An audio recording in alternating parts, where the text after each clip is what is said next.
2026 legislation session and updates to the Lake Houston area. So gentlemen, please come on up.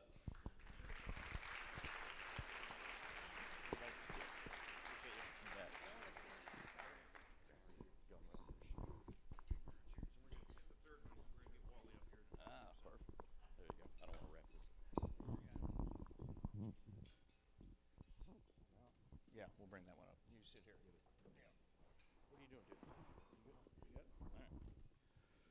This is our normal routine. Just Yeah, give us a we second. just yell at each other all the time, so it's fine. It's like a comedy show. I don't know.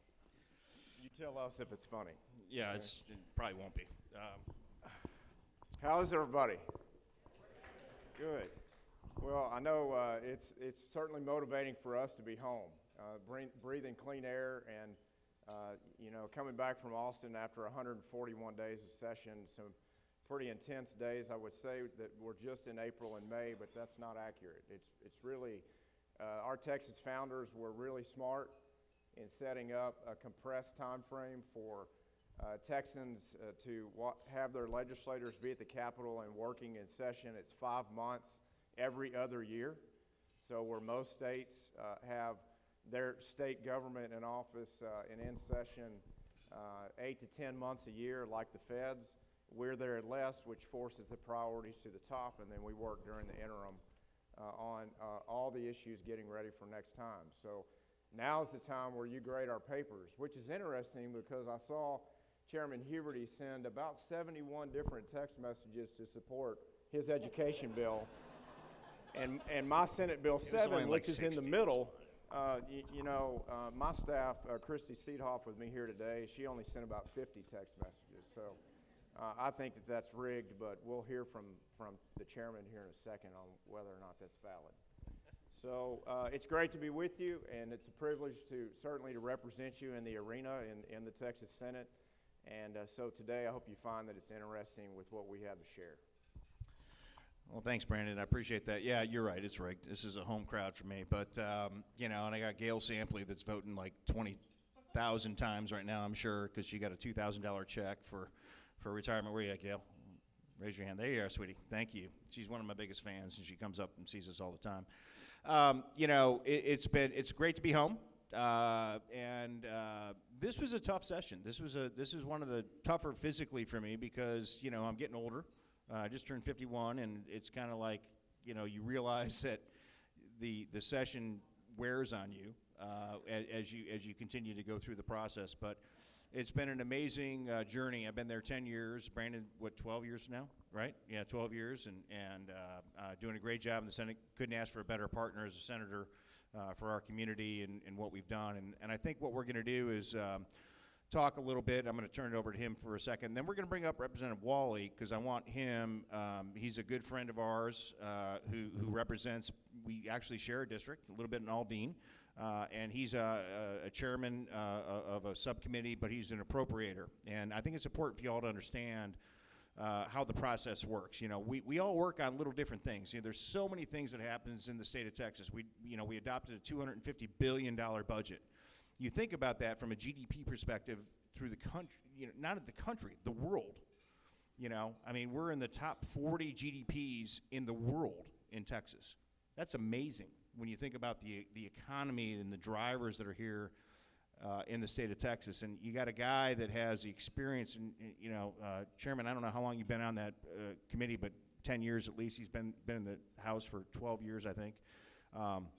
And what's amazing to me is that the work that goes into our budget, which I don't think the committee gets that kind of credit, and certainly on Senate Finance, it's just Senator Nelson, Chairwoman Nelson, and then we have Chairman Zerwas, and Chairman Zerwas is down in Fort Bend.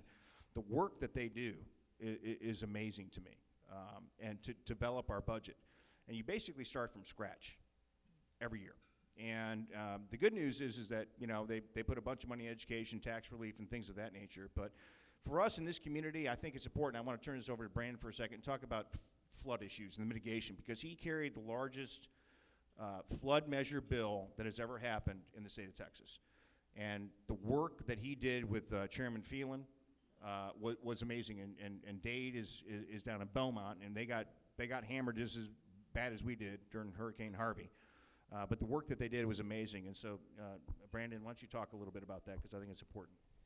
Yeah, with the limited time, we wanted to break the subject matter up into just a few of the cornerstones of the session. So certainly flood mitigation and recovery would be one of those, school funding and education reform initiatives that Dan, was the lead author on and worked so hard on. It's just such an incredible bill. And then property tax reform and relief. Anybody heard anything about that subject at all, right? And so it's always the toughest question for us is, what's the most important bill you worked on for the session?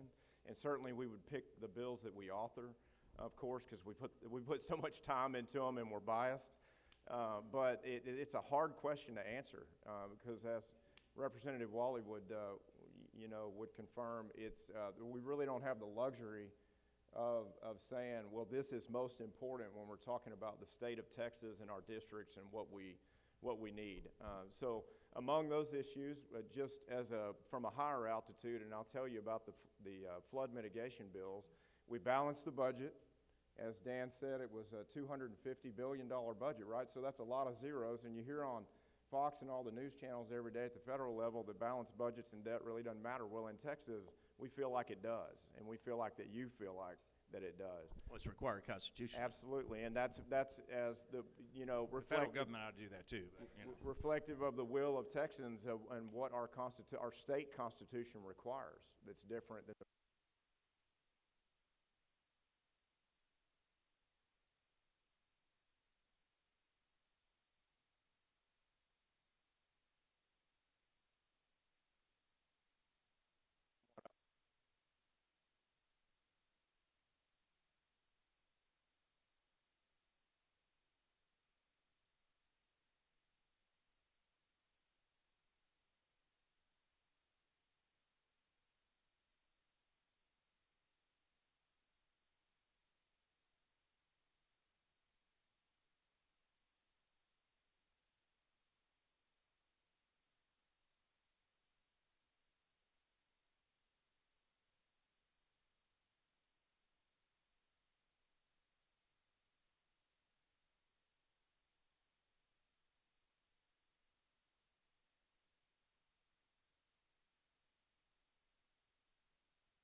state, and it's a fight for dollars, right? There's not a Texas Treasury like at the federal level where just another $1 trillion is printed and thrown into the economy to make things make sense for a few years, right? We actually compare our revenues versus our true expenditures, and then we balance that budget. And with the rainy day fund, even with the depletion in the rainy day fund for Harvey recovery, which the largest storm in United States history, you would think the rainy day fund is what we rely on, right? And so stiff competition in prioritization to get those things accomplished. And Dan and I think on both of these bills, we would probably tell you that there were many days where we felt like maybe that neither one of them were going to happen. And even in the last week to week and a half of the 5-month session, he may give different odds, but I would have given my flood recovery bills and that comprehensive package a 40% chance of passing and being funded. But we got it done on both accounts. So with the flood recovery package, Senate Bill 7, which I authored, and Dade Phelan in the House authored, and Representative Chairman Wally and Chairman Huberty worked very hard on that issue as well and co-authored those pieces of legislation. Senate Bill 7, what does it do? Well, for one of the first times ever, and there's a couple of examples in state history, but not many, we're providing local governments with the matching funds necessary to draw down big federal dollars that are already approved, thanks to Congressman Poe and continuing Congressman Crenshaw's help and work on the effort and what we have at the federal level providing that support. But money is authorized for the disasters that took place in Florida, Puerto Rico, California, and Texas, but so much of it's not deployed yet. It hasn't been sent down. local government did not have a way to plan, obviously, on the scale of Harvey. So they don't have, in many respects, the matching funds necessary to put the skin in the game, the money up, to draw that big money down. What does that mean? $600 million plus of the $2 billion in our flood recovery package will draw down between $6 and $7 billion of your Texas tax dollars that are sitting in Washington, D.C. accounts right now. That's a really good thing to celebrate, folks. And those dollars coming down will help with the big regional flood recovery and mitigation projects that we all expect to happen, not just Band-Aid approvals and not just a move here or there, but it will be the kind of projects that really are game changers for being better prepared for this next storm. The other part of the bill creates an infrastructure fund, two funds actually, that will help us going forward with flood mitigation grants and loans for local communities to rely on, that for years and years, if the feds were not providing the money or they were just slow, which we know both of those categories apply, the state was just continuing to watch and allow local government, cities, counties, and schools to work with the feds directly, and we weren't as much involved other than what we do normally in our budget.